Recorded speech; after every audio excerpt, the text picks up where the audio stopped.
जब ये भारत का संविधान बना, इसमें 22 पार्ट हैं संविधान में, तो 22 चित्र थे, और वो चित्र भी ऐसे थे, बड़े मीनिंगफुल चित्र थे। वो बनाए गए थे कि आने वाले टाइम में सरकारों को एक पिक्चर क्लियर रहे कि उनको करना क्या है। जैसे संविधान के फ्रंट पेज पे सतकमल दल बना था, यानी पूरे कमल फूल की बॉर्डर बना हुआ था। अब इसमें नहीं, आपको दिख नहीं रहा, नहीं इसमें। संविधान के जो पहला चैप्टर है उसमें सिंधु घाटी की पिक्चर थी, और उसमें जेबू बैल जो उस समय पाया जाता था, बड़ा पावरफुल बैल होता था जेबू बैल, वो पावरफुल बैल, वो जेबू बैल बना हुआ था। उद्देश्य क्या था? भारत के लोगों को हमेशा ध्यान रहे, बंटवारा भले हो गया है लेकिन सिंधु भी हमारे अंदर में है। यहां समुद्र से लेकर सिंधु तक पूरा भारत एक है, यह भारत के लोगों के दिमाग में होना चाहिए। इसीलिए पार्ट 1 के पहले सिंधु घाटी की सभ्यता थी, पार्ट 2 से पहले वैदिक काल के गुरुकुल बने हुए थे। ध्यान दीजिए, पार्ट 2 नागरिकता की बात करता है, और पार्ट 2 के पहले वैदिक काल के गुरुकुल बने हुए हैं। इसका मतलब चित्रों के माध्यम से कहा गया था कि भारत में कम से कम प्राइमरी और सेकेंडरी में गुरुकुल और वैदिक शिक्षा व्यवस्था लागू करना। आपका जो चित्र होता है वो बहुत कुछ बोलता है। पार्ट 2 से पहले वैदिक काल के गुरुकुल। पार्ट 3 पुष्पक विमान पे भगवान श्री राम, लक्ष्मण और माता सीता बैठी हुई है। पार्ट 3 हमारा फंडामेंटल राइट है। वो चित्र यह कह रहा था कि संविधान का लक्ष्य है राम राज्य की स्थापना।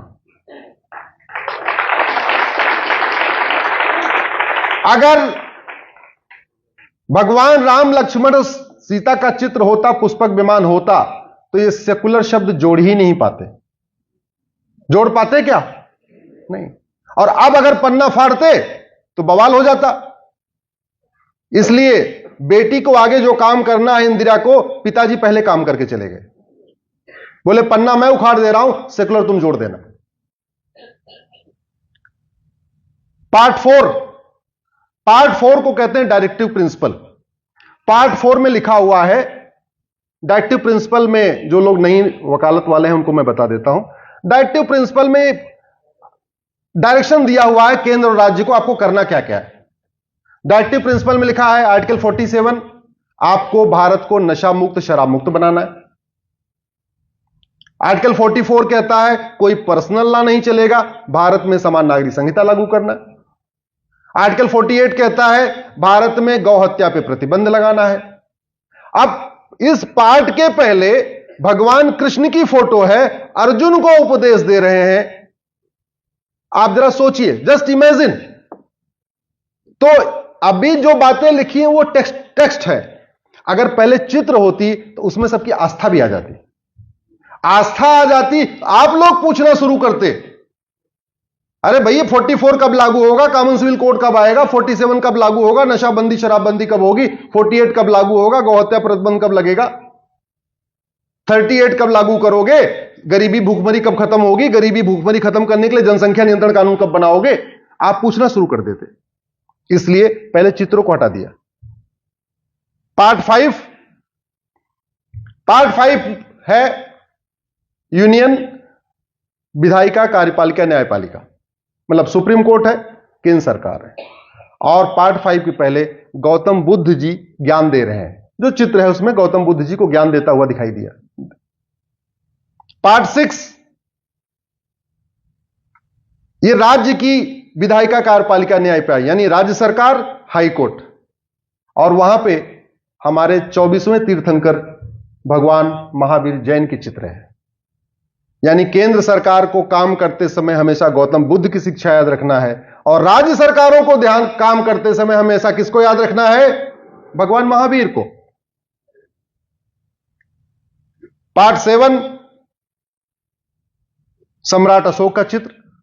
पार्ट 8 हनुमान जी का चित्र। आप सांसद, विधायक, मंत्री हैं, लेकिन आपको हनुमान जी की तरीके अपने जनता की सेवा करना है निस्वार्थ भाव से। अगर हनुमान जी का चित्र होता तो आप बताइए इस संविधान का वजन बढ़ता कि नहीं बढ़ता, इस संविधान का भार बढ़ता कि नहीं बढ़ता। हनुमान जी को भी निकाल के फेंक दिया। पार्ट 9 सिंहासन 32 पे राजा विक्रमादित्य बैठे हुए सबके साथ न्याय कर रहे हैं। पार्ट 10 नालंदा विश्वविद्यालय। नालंदा का चित्र क्यों? दुनिया को यह बताने के लिए कि जब तुम लोग भूखे नंगे थे, केले का पत्ता पहन के घूम रहे थे, तब हमारे पास नालंदा विश्वविद्यालय था, जहां रिसर्च होता था, जहां वेद विज्ञान पढ़ाया जाता था। और पुष्पक विमान बनाने का एक कारण यह भी था, दुनिया को पता चले कि राइट ब्रदर ने विमान नहीं ढूंढा, विमान हमारे पास बहुत पहले से। पार्ट 11 राजा भरत, जिनके नाम पे हमारा देश भारत है। अगर राजा भरत का चित्र होता तो भारत कभी इंडिया बन पाता क्या? बोले जरा। भारत को इंडिया बनाना था, इसलिए राजा भरत को निकाल के फेंक दिया। पार्ट 12 नटराज के रूप में भगवान शिव। नटराज के रूप में भगवान शिव क्यों? सीधे शिव क्यों नहीं? क्योंकि नटराज की जो मूर्ति है उसमें अर्धनारीश्वर है, उसमें शंकर जी पार्वती जी दोनों हैं। यह बताने के लिए कि यहां पे हमारी सोच यह है, नारी तू नारायणी, यत्र नारंती पूज्यते रमनते तत्र देवता। हम महिलाओं का सम्मान करते हैं, महिलाओं की पूजा करते हैं, इसलिए नटराज की मूर्ति रखी गई शिव की। पार्ट 13 राजा भगीरथ, गंगा जी ऊपर से आ रही हैं, राजा भगीरथ हैं बैठे हुए।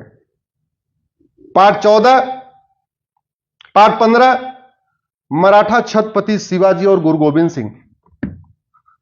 पार्ट 15 इलेक्शन से संबंधित है, और इलेक्शन जिसमें हम लोग वोटिंग करते हैं, सांसद विधायक चुनते हैं, उसके पहले किसका चित्र है? छत्रपति शिवाजी महाराज का और गुरु गोविंद सिंह का। जानते हैं मैसेज क्या था? मैसेज यह था, वोट देते समय इन दोनों महापुरुषों को याद रखना जिन्होंने धर्म रक्षा के लिए अपना बलिदान, सर्वस्व बलिदान किया है।